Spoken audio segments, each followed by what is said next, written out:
आज हम लोगों का टॉपिक होगा झारखंड निर्माण। झारखंड निर्माण जो समय काल है वो 1910 से शुरुआत होता है और 2000 तक चलता है। लेकिन हम लोग बात करेंगे इसको अलग अलग 3 चरण में हम लोग बांट करके इसको पढ़ने का कोशिश करेंगे। तो पहला चरण जो है ये 1910 से 1938 का समय है। इसमें कुछ राजनीतिक गतिविधियां होती है झारखंड निर्माण को लेकर के। दूसरा समय है जो वो 1939 से लेकर के 1973 का समय है। तो वहीं तीसरा अगर बात करें तो 1973 से लेकर के 2000 ईस्वी तक का है। तो हर एक चरण जो है एग्ज़ाम के लिए एग्ज़ाम पॉइंट ऑफ व्यू से मोस्ट इम्पॉर्टेंट है, कहीं ना कहीं हर बार एग्ज़ाम में देखने को मिलता है। खास करके अगर हम लोग बात करें जेपीएससी का, तो जेपीएससी में ये वाले टॉपिक से 3 क्वेश्चन प्रीलिम्स में पूछा जाता है। ये आपका सिलेबस में लिखा हुआ है। तो वहीं आपका दूसरा अगर स्टेट का दूसरा अगर जेएसएससी का एग्ज़ाम का बात करें तो उसमें भी कहीं ना कहीं ये क्वेश्चन इससे देखने को मिलता है। बात करेंगे ये जो झारखंड निर्माण है इनके अलग अलग मुद्दों पर बात करेंगे और हम लोग क्या करेंगे कि एक पीडीएफ जो है इस पीडीएफ पे हम लोग पढ़ने का कोशिश करेंगे, जिससे कि आप लोगों को आसानी से समझ में आ पाए।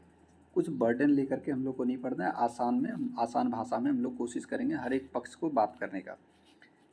समय है ये 1899 और ये झारखंड के अलावा जो हमारा जो बगल में बिहार राज्य है, ये बिहार में सच्चिदानंद सिन्हा कह के व्यक्तित्व हैं जो कि बिहार निर्माण में अग्रणी भूमिका को निभाते हैं।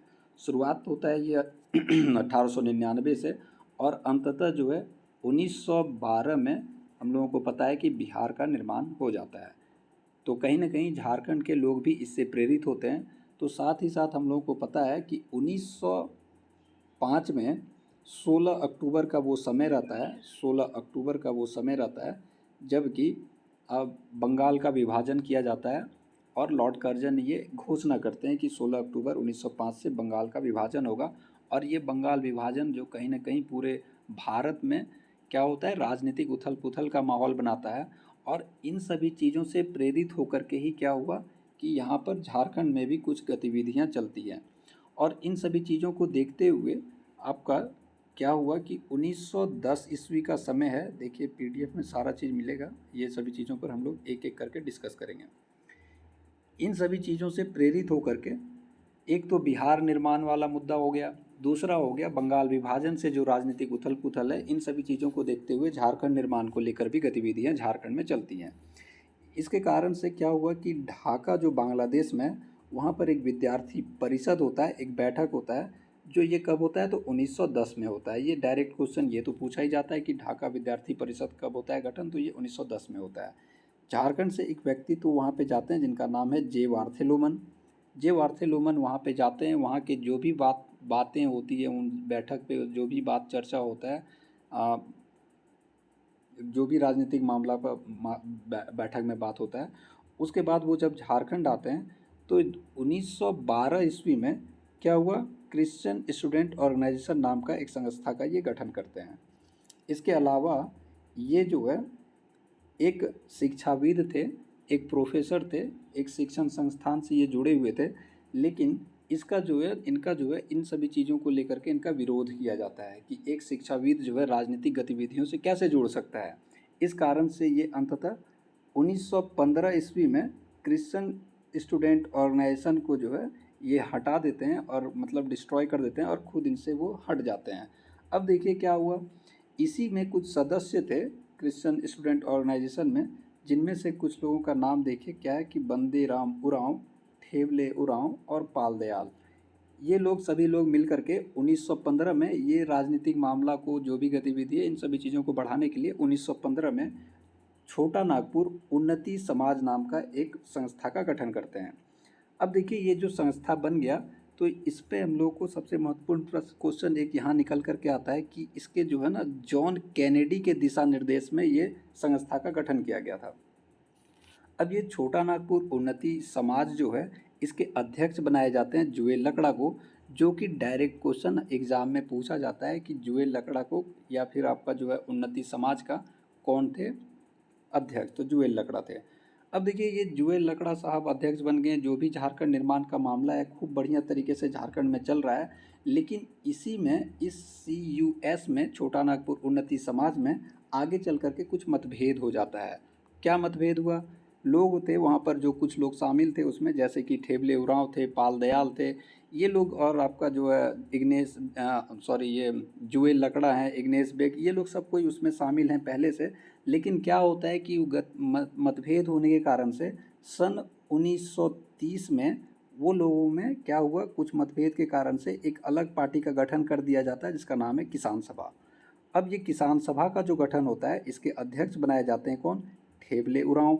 बहुत महत्वपूर्ण है, क्वेश्चन बार बार एग्जाम में पूछा जाता है कि अध्यक्ष कौन रहते हैं इसके। किसान सभा के अध्यक्ष कौन है? तो ठेबले उरांव। तो वहीं महासचिव का अगर बात करें तो पाल दयाल इसके महासचिव हैं।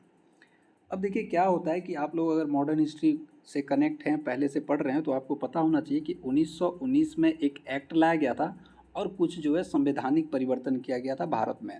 और उन संवैधानिक परिवर्तनों पर जो है मूल्यांकन करने के लिए बोला ये भी गया था कि हम लोग क्या करेंगे कि 10 वर्ष में एक आयोग का गठन करेंगे और वो आयोग को हम लोग ये संवैधानिक परिवर्तन पर मूल्यांकन करने के लिए भारत में भेजेंगे।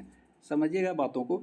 अब वो जो साइमन कमीशन का गठन किया गया था, इसी कारण से किया गया था कि जो भी परिवर्तन 1919 का एक्ट में किया गया है, उन चीज़ों को जो है भारत आए और जो है इसका मूल्यांकन करें। क्योंकि ये 10 वर्ष से पहले आ गया और साथ ही साथ सारे के सारे इसमें अंग्रेज लोग थे, इस कारण से क्या होता है कि इसका जो है खूब विरोध होता है, भारत में भी विरोध होता है और सभी जगह इसका विरोध होता है। लाला लाजपत राय, आपको पता होना चाहिए कि इस कारण से जो है उनका इसी में जो है देहांत भी हो जाता है। अब देखिए यहाँ पर हम लोग समझेंगे, ये जो साइमन कमीशन भारत आ रहा है, ये साइमन कमीशन के पास आपका किसान सभा से 2 व्यक्ति जाते हैं उनसे मिलने के लिए। समझिएगा बातों को। एक तो किसान सभा के अध्यक्ष जो ठेबले उरांव है वो जाते हैं और उनके साथ साथ जो है बान ह्यूक जो हैं वो जाते हैं, और ये दोनों जा कर के पहली बार साइमन कमीशन के पास झारखंड को अलग करने का बात को वो लोग रखते हैं। ठीक है, कोई दिक्कत नहीं है। अब देखिए क्या होता है कि बात को तो वो लोग रख दिए, लेकिन साइमन कमीशन जो है वो संवैधानिक परिवर्तन का मूल्यांकन करने के लिए वो आया हुआ है।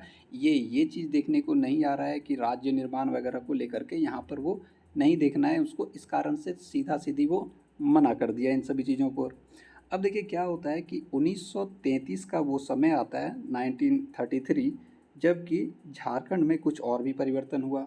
क्या परिवर्तन हुआ? अब कुछ लोग मिल करके यहाँ पर 1933 में छोटा नागपुर कैथोलिक सभा का गठन करते हैं। हम आपको फिर से बता दें कि ये भी हम लोग पहले चरण पे बात कर रहे हैं।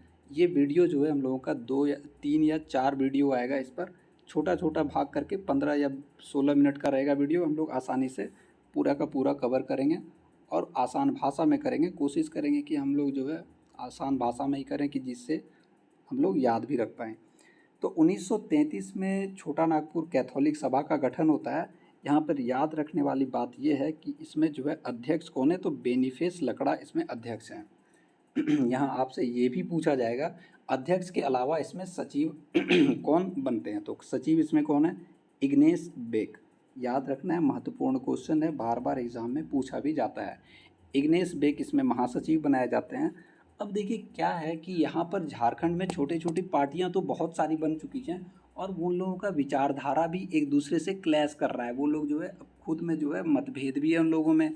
वो लोग इस कारण से क्या हो रहा है कि झारखंड निर्माण का जो भी राजनीतिक आंदोलन है वो सुचारू रूप से नहीं चल पाता है, और कहीं ना कहीं इन लोगों में मतभेद होने के कारण से ही ये झारखंड में जो है सही रूप से लोगों तक पहुंच भी नहीं बना पा रहे हैं। अब इसी क्रम में 1938 में रांची नगर पालिका चुनाव होता है। ये कब है? 1938 का समय है। अब रांची नगर पालिका चुनाव में एक साइड आपका तो कांग्रेस तो आएगा ही, कांग्रेस के सारे सदस्य आते हैं लड़ने के लिए चुनाव। तो साथ ही साथ आपका यहाँ पर जो 2-3 पार्टियाँ हैं झारखंड में, जैसे कि CUS छोटा नागपुर उन्नति समाज, किसान समाज, कैथोलिक समाज, ये सभी लोग आते हैं यहाँ पर जो है चुनाव लड़ने के लिए। होता क्या है, वो सभी पार्टियां को हार ही मिलती है। एक सिर्फ वही पार्टी है, कौन? कैथोलिक सभा, जिसको 2 सीट मिलता है। अब देखिए 2 सीट मिला और सबका सब हार गया, जिस कारण से इन लोगों में ना सोचने पर ये लोग मजबूर हो जाते हैं कि भैया ऐसा क्या हो गया कि हम लोग जो है झारखंड के लोगों तक जो है पहुंच नहीं बना पा रहे हैं और कांग्रेस वाले लोग आकर के आराम से जीत के जा रहे हैं। इस कारण से देखिए क्या हुआ, 1938 का समय है और 1938 का समय में आपको पता होना चाहिए कि छोटा नागपुर उन्नति सभा जो है इसका वार्षिक जो है अधिवेशन होता है। जैसे हम लोग कांग्रेस का अधिवेशन वगैरह पढ़ते हैं, वैसा ही CUS का भी वार्षिक अधिवेशन कहाँ हो रहा है, तो ये हिंद पीढ़ी सभा भवन, ये कहाँ है, तो ये रांची में है आपका। हिंद पीढ़ी सभा भवन में ये बैठक हो रहा है। बातों को समझिएगा, यहाँ पर जो है CUS के अलावा जो भी छोटे दल थे यहाँ पे, जैसे कि आपका किसान सभा, कैथोलिक सभा, ये जितने कैथोलिक समाज, ये जो भी लोग थे वो सब कोई आकर के एकजुट होते हैं और बात कोशिश करते हैं कि हम लोग एक साथ मिल सकें। देखिए एक तो है आपका CUS, एक है किसान सभा, एक है आपका कैथोलिक सभा। इसके अलावा 2 और छोटी पार्टियां हैं यहाँ पर, एक है मुंडा पार्टी, दूसरा है हो मालतो पार्टी। ये लोग भी क्या होता है, ये लोग भी इस सभा में, सभा भवन में उपस्थित होते हैं और ये लोग मिलने के बाद एक अलग पार्टी का निर्माण होता है। बहुत महत्वपूर्ण है, एग्ज़ाम में पूछने का खूब संभावना है। देखिए समझिएगा, अब ये सभी लोग जब मिल जाते हैं तो एक अलग पार्टी का गठन होता है और उस पार्टी का नाम है क्या, संथाल परगना आदिवासी सभा। ठीक है, संथाल परगना आदिवासी सभा, ये नया पार्टी के रूप में ये बनता है यहाँ पे। कुल कितने, 5 पार्टी मिलकर के बन रहे हैं, ये हम लोग चर्चा कर चुके हैं अभी। देखिए 5 पार्टी मिलने के बाद क्या हुआ, एक संथाल परगना आदिवासी सभा नया पार्टी के रूप में सामने आता है, जिसके अध्यक्ष बनाए जाते हैं थियोडोर सुरीन। बहुत बहुत बहुत महत्वपूर्ण है, थियोडोर सुरीन इसके अध्यक्ष बनाए जाते हैं। अब देखिए क्या है कि इसके बाद जो है ये पहला चरण हम लोग 1938 तक का चर्चा किए। 1938 के बाद जो है आपका 1939 से शुरुआत होगा और 1939 से जो दूसरा चरण शुरुआत होता है, इसमें जयपाल सिंह मुंडा का प्रवेश होता है झारखंड में। और जयपाल सिंह मुंडा आने के बाद जो है बहुत ऐसा काम होता है और बहुत सा ज़्यादा जो है राजनीतिक क्षेत्र में झारखंड आगे बढ़ता है। और कहीं न कहीं इनके प्रयासों को भी हम लोग सराहना करना ही है, सराहते भी हैं कि इनके प्रयासों से ही कहीं न कहीं आज हम लोग झारखंड को एक अलग राज्य के रूप में देख भी रहे हैं। तो ये हम लोग पहला चरण अभी किए, दूसरा चरण को हम लोग नेक्स्ट वीडियो में करेंगे और 3 वीडियो करेंगे और हम लोग कंप्लीट करेंगे इस चैप्टर को। Okay, thank you.